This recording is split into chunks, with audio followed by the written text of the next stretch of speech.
ஹல்லேலூயா. இந்த காலை ஆங்காங்கே இணைந்திருக்கிற எல்லாரையும் கர்த்தர் தம்முடைய வல்லமையினால் நிரப்புவாராக. எல்லா விசுவாசிகள், குடும்பங்கள், ஊழியர்கள் அனைவர் ஆங்காங்கே கூடியிருக்கிற இடத்துல தேவன் இறங்கி வருவார். ஆமென். God will come among you. God's presence will come among you. இந்த காலை தேவன் தம்முடைய பிரசன்னத்தினால் நம்மை நிரப்ப போகிறார். ஆமென். ஹல்லேலூயா. ஓ, நீ சர்வ வல்லமையுள்ள தேவன். இதுவரை எங்களை நடத்தி நம்முடைய வழிகளுக்காக நன்றி. இதுவரைக்கும் ஆண்டவருடைய அந்த பிரசனத்திற்காக நல்ல நன்றிகளை செலுத்துவோம். தேவனுடைய மகிமையின் பிரசனத்துக்காக நன்றிகளை செலுத்தி, தேவனுடைய ஆச்சரியமானவருடைய பிரசனத்துக்கு நன்றிகளை செலுத்தி துதிகளை நாம் ஏறெடுப்போம். ஓ, எல்லா நாமத்திற்கும் மேலான நம்முடைய மகிமையுள்ள நாமத்தை இந்த காலங்களிலே உயர்த்துகிறோம். ஆமென். இரத்தத்தால் ஜெயம், இரத்தத்தால் ஜெயம், இரத்தத்தால் ஜெயம், வல்லமுள்ள இரத்தத்தால் ஜெயம், ஜெயம், ஜெயம், ஜெயம், ஜெயம், ஜெயம், ஜெயம், ஜெயம், ஜெயம், ஜெயம். ஓ, உன்னுடைய மகிமுள்ள நாமத்தை துதிக்கிறோம். வல்லமுள்ள நாமத்தை உயர்த்துகிறோம். உன்னதமான நம்முடைய நாமத்தை உயர்த்துகிறோம். மகிமையுள்ள நம்முடைய நாமத்தை உயர்த்துகிறோம். ஹல்லேலூயா, ஹல்லேலூயா, ஹல்லேலூயா. இந்த கால்வழியிலே பரிசுத்த ஆவியானவர் எங்கள் மத்தியில் இறங்கி வருவீராக. ஒவ்வொரு இடங்களையும் நிரப்புவீராக, நிரப்புவீராக. உடைய பிரசனத்தால் இப்பொழுது நிரப்புவீராக.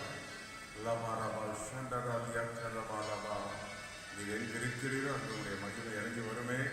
புதிக்கிற இடத்தில் இறங்கி வருகிறவர் இந்த காலவழியில் எங்கள் மத்தியில் இறங்கி வாரும். எல்லாரும் கத்தரை ஸ்தோத்திரம் பண்ணுவோம். ஆண்டாங்க கத்தரை சோதரித்து கொண்டே இருப்போம், துதித்து கொண்டே இருப்போம்.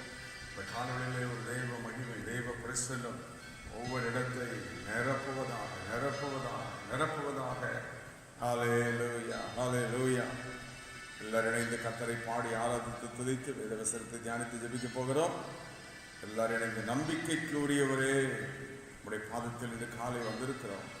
எங்கள் மத்தியில் இருக்கிறதற்காக நன்றி என்றவரை பாடி எல்லாரும் மகிமைப்படுத்துவோம். நம்பி வந்தே உம் சமூகம் நம்புவீரே.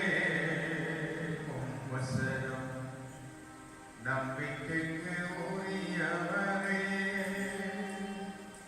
நம்பி வந்து சமூகம் நம்புவீரே. பாதைக்கு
ஆமே.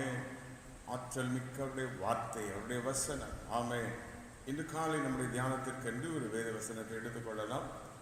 லேவியராமத்தின் புஸ்தகம் 26:12. அங்கே ஆண்டவர் நமக்கு சொல்லுகிறார், நான் உங்கள் நடுவிலே உலாவி உங்கள் தேவனாய் இருப்பேன், நீங்கள் என் ஜனங்களாய் இருப்பீர்கள். உங்கள் நடுவிலே உங்கள் தேவன். எவ்வளவு ஆச்சரியமான வாக்கு தத்துவம். உங்கள் நடுவிலே உங்கள் தேவன். நம் நடுவே நம் தேவன் தான் இருப்பார், வேறு யார் வர முடியாங்க? ஆமே. கைவிதி சொல்லுங்க, எங்கள் நடுவில் எங்கள் தேவன் வருவார். ஆமே. என்று காலவெளியிலே உங்கள் நடுவிலே உங்கள் தேவன். அடுத்தது நாங்கள் யார்? அவருடைய ஜனங்கள். இதுதான் மிக முக்கியம். தேவன் நம் நடுவில் இருந்தார், அவ்வளவுதான். தேவன் நம் நடுவில் இருந்தார். அந்த வசனத்தை கீழே வாசித்து பார்த்தார். 13வது வசனத்திலே நிமிர்ந்து நடக்க பண்ணுவாராம். எகிப்திற்கு அடிமையாக இராதபடி உங்களை நிமிர்ந்து நடக்க வைப்பேன். ஆம், தேவன் நம் நடுவில் வந்துவிட்டால் அவ்வளவுதான். ஏராளமான மகிமையை நாம் பார்க்கலாம். இதுவரை நம்முடைய வாழ்வில் வந்த ஆசீர்வாதங்களுக்கு காரணம் அவர் நம்மோடு கூட இருக்கிறார். நம் நடுவில் அவர் இருக்கிறார். நம்முடைய ஆராதனையின் நடுவில், துதியின் நடுவில் தெய்வ வாசம் பண்ணுகிறார். நம்புகிற எல்லாரும் கரங்களை வைத்து ஆண்டவருக்கு நன்றிகளை செலுத்துவோமா? நீர் எங்கள் நடுவே இருக்கிற தெய்வம். ஆமே. நீர் எங்களோடு கூட இருக்கிறீர், எங்கள் ஆராதனையில் இருக்கிறீர், எங்கள் துதிகளில் எங்களோடு கூட இருக்க, எங்கள் வீடுகளில் எங்களோடு கூட நீ வாசம் பண்ணுகிறீர். என் ஆவியில் என்னோடு கூட நீ வாசம் பண்ணுகிறீர். தேவன் நம் நடுவில் இருந்தால் முதலாவது நம்மை நிமிர்ந்து நடக்க பண்ணுவார். இரண்டாவது, தேவன் நம்மோடு இருந்தால் என்ன நடக்கும்? உபாகமம் 23:14 நம்மை ரட்சிப்பார் என்று நம்மை ரட்சிப்பார். The Lord will save us. தேவன் நம்மை ரட்சிப்பார். மூன்றாவது, அதே 23 உபாகமம் 14 பிற்பகுதியிலே சத்துருக்களை உன் கையில் ஒப்புக் கொடுப்பார். உன்னை சத்துருக்கையில் ஒப்புக் கொடுக்க மாட்டார், சத்துருக்களை நம்முடைய கையில் ஒப்புக் கொடுப்பார். அப்படி என்றால் அதற்காக நாம் ஒன்று செய்ய வேண்டியதில்லை. தேவனே எல்லாவற்றையும் பார்த்துக் கொள்வார். நம்முடைய எதிரிகள், நமக்கு எதிரி சாத்தான் மட்டும்தான், எந்த மனிதனும் யாரும் அல்ல. எல்லா கரங்களை வைத்து, ஆண்டவரே எங்களை ரட்சிக்க எங்கள் நடுவே இருக்கிறீரப்பா, எங்கள் நிமிர்ந்து நடக்க பண்ணும்படி எங்களோடு கூட நீர் இருக்கிறீர், எங்கள் நுகத்தடிகளை முறிக்கும்படி எங்களோடு கூட நீர் இருக்கின்றீர். ஹல்லேலூயா. அப்ப தேவன் நம் நடுவே இருந்தால் அவ்வளவுதான். மூன்றாவது, தேவன் நம் நடுவே இருந்தால் விடுதலை. தானியேலின் புஸ்தகம் 3:25 அக்கினி நடுவில் அவர் இறங்கி வந்தார், அவ்வளவுதான். அங்கு 3 பேர் அக்கினியில் இருந்த பொழுது அக்கினி அவர்களை தொடவில்லை. தேவன் நம் நடுவில் இருந்தார். எவ்வளோ பயங்கரமான அக்கினி, வியாதி, வேதனை, எதுவான விடுதலை என்று காலை கற்ற சொல்லி, நான் உங்கள் நடுவே இருக்கிறேன், என்னோடு கூட இருக்கிறேன், துதிக்கிற உங்களோடு இருக்கிறேன், ஆராதிக்கிற உங்கள் மத்தியில் நான் வாசம் பண்ணுகிறேன், நான் உங்களை விடுவிப்பேன் என்று கர்த்தர் சொல்லுகிறார். அடுத்தது நாம் அங்கே பார்க்கிறோம், தேவன் நம் நடுவில் இருக்கும் பொழுது யோவேல் தீர்க்கதரிசியின் புஸ்தகம் 2ஆம் அதிகாரம் 27ஆம் வசனம் சொல்லுகிறது, ஓ வெட்கப்பட்டு போவதில்லை. தேவன் நம் நடுவே இருக்கும் போது நாம் ஒரு நாளும் வெட்கப்பட்டு போவதில்லை. If the Lord is with you, if the Lord is in our midst, we shall not be ashamed. ஒரு நாள் வெட்கப்பட்டு போவதில்லை. புரிந்தவர்கள் கரங்களை வைத்து, இதுவரை நம்மை வெட்கப்படுத்தாமல் நடத்தினவர், நம்முடைய குடும்பங்களை, பிள்ளைகளை, நம்முடைய வாழ்வில் வேலை, தொழில், காரியங்கள், எத்தனையோ பிரச்சனைகளை சந்தித்தோம். சோதனைகள் வந்தது, போராட்டங்கள் வந்தது. தேவன் நம்மை தள்ளிவிடவில்லை, வெட்கப்படுத்தவில்லை, அனாதையாய் விட்டுவிடவில்லை, நிமிர்ந்து நடக்க பண்ணினார். ஆமென். ஹல்லேலூயா.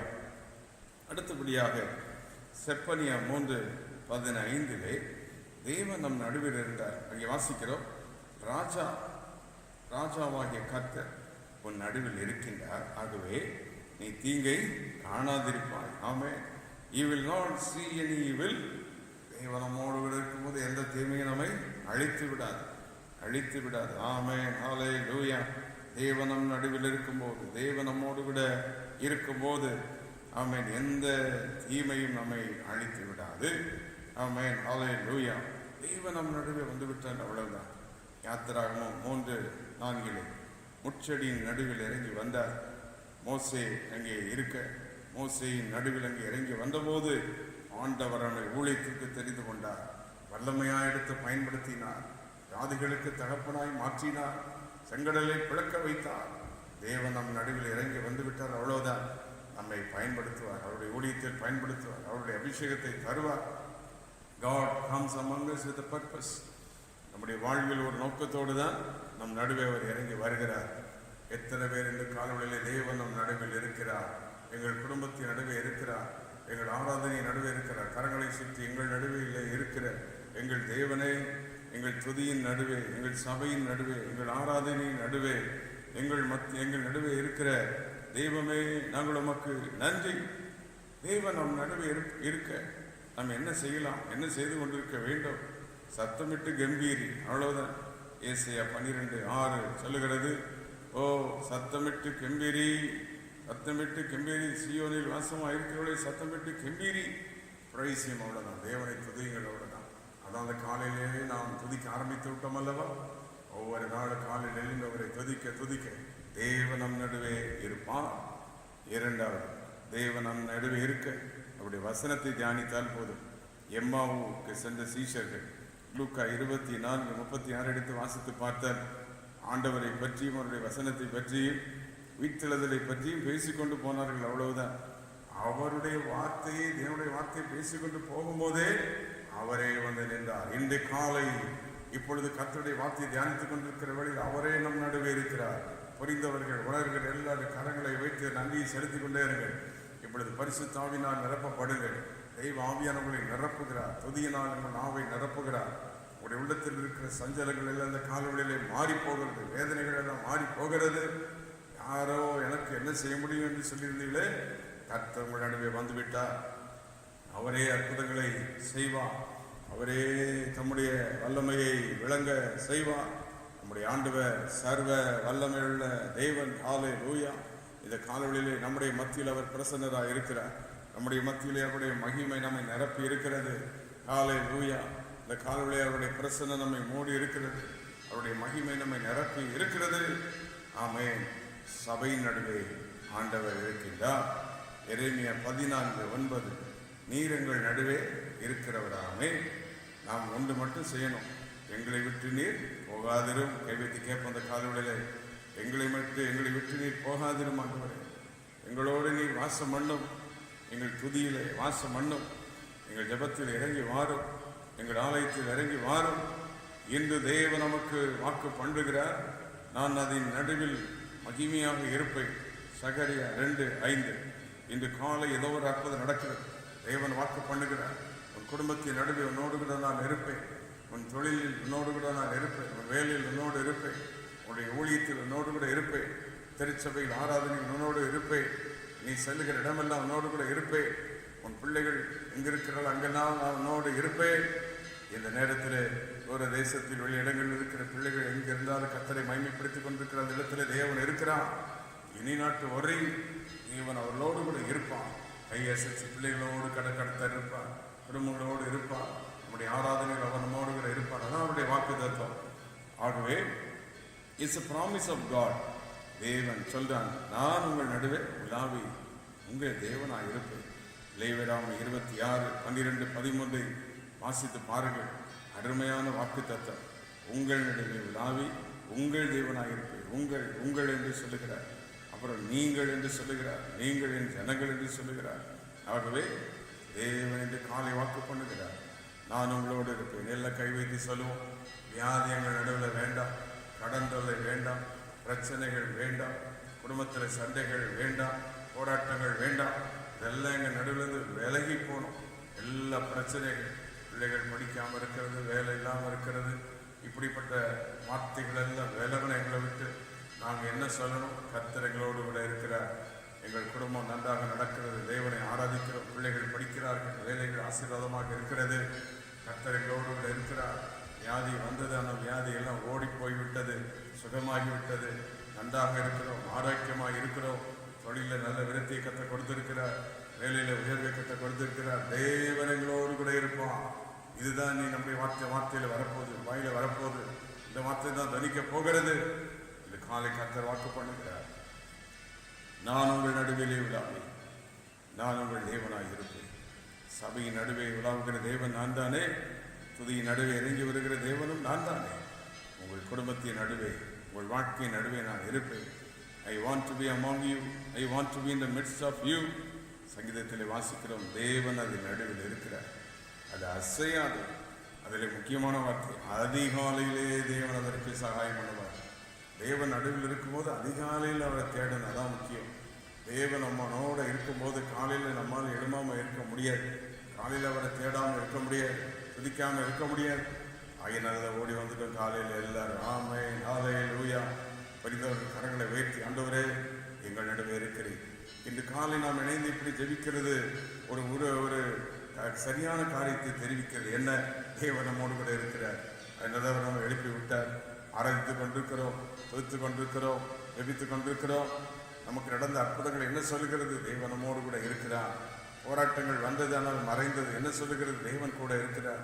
வியாதிகள் வந்தது, மறைந்து விட்டது, தேவன் நம்மோடு கூட இருக்கிறார் என்று சொல்லிக் கொண்டிருக்கிறது. புரிந்தவர்கள் கரங்களை சுற்றி எங்களோடு கூட இருக்கிற தேவனே, எங்கள் குடும்பத்தின் நடுவே, எங்கள் வாழ்க்கையின் நடுவே நீர் எங்களோடு கூட இருக்கிறீர். உம்முடைய மகிமையின் பிரசன்னத்திற்காக நன்றி. இந்த காலை உம்மை நாங்கள் துதிக்கிறோம், உம்மை நாங்கள் உயர்த்துகிறோம். எல்லாம் ஒரு நிமிடம் அப்படியே ஆண்டவருக்கு நன்றிகளை செலுத்தி அவரை அப்படியே துதிப்போமா, தேவனை மகிமைப்படுத்துவோம். இந்த காலொளியில் எங்கள் மத்தியில் இறங்கி வாரும் கேட்போம். எங்கள் மத்தியில் இறங்கி வாரும் உடைய பிரசன்னத்தினால் எங்களை நிரப்போம் என்று கேட்போம். மறுரூபம் ஆக்கிடும் மகிமையின் மேகமே, உந்தனின் சாயலால் எங்களை நீர் நிரப்பும் என்று கேட்டு அவருடைய பிரசன்னம் இப்பொழுது நம்மை நிரப்புவதாக மீண்டும் ஒரு முறை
காலொளியிலோடு இணைந்திட என் உள்ளம் இயங்குது. எல்லா கரங்களை வைத்து இருக்கிற இடங்களிலே தேவன் நம்மோடு கூட இருக்கிறார். அவருடைய பிரசன்னம் நம்மோடு கூட இருக்கிறது. இந்த காலை ஒவ்வொரு இடங்களிலும் கர்த்தருடைய வல்லமை இறங்கி கொண்டிருக்கிறது. ஒவ்வொருவரை கர்த்தர் தொடுகிறார். கரங்களை வைத்து என்னோடு கூட இருக்கிற தேவனே உமக்கு நன்றி, நம்முடைய மகிமையின் பிரசன்னத்திற்காக ஸ்தோத்திரம் என்று சொல்லி அவருக்கு நன்றிகளை செலுத்துவோம். துதிகளை நாம் ஏறெடுப்போம். ஹல்லேலூயா. அன்பின் பிதாவை, இந்த வேளையில் ஆங்காங்கே இணைந்திருக்கிற நம்முடைய பிள்ளைகள் ஒவ்வொருவரையும் ஆசீர்வதி. நம்முடைய பிரசன்னத்தினால் ஒவ்வொருவரையும் நிரப்பும். நம்முடைய மகிமையின் பிரசன்னம் ஒவ்வொருவரையும் மூடுவதாக, நம்முடைய வல்லமை பிரசன்னம் ஒவ்வொருவரையும் நிரப்புவதாக. ஆமென். தேங்க்யூ. வியாதிகள் போதும், போராட்டங்கள் போதும், எதிரிகள் எல்லாம் போதும். அவைகள் ஒரு நாள் எங்கள் நடுவே வேண்டாம். எங்களோடு இருக்கும். எங்கள் ஆராதனை எங்கள் குடும்பத்தில் எங்கள் பிள்ளைகளோடு. ஆமென். இந்த காலை ஆங்காங்கே இருக்கிற ஒவ்வொரு பிள்ளைகள் குடும்பங்கள், வெளி இடங்களிலும் தூர இடங்களிலும் இருக்கிற ஒவ்வொரு பிள்ளைகள் ஒருவர்களுக்காக துதிக்கிறோம், குடும்பங்களுக்காக துதிக்கிறோம். சபையோடு இணைந்திருக்கிற பல இடங்களிலிருந்து துதிக்கிற ஜெபிக்கிற ஒவ்வொரு மக்கள் குடும்பங்கள் யாவரையும் ஆசீர்வதி. Lord, bless all those who connected in this prayer from everywhere around the world. ஒவ்வொருவரோடும் மகிமை ஆசீர்வதி. இயேசுவின் நாமத்தில் கேட்கிறோம் பிதாவே. ஆமென், ஆமென், ஆமென்.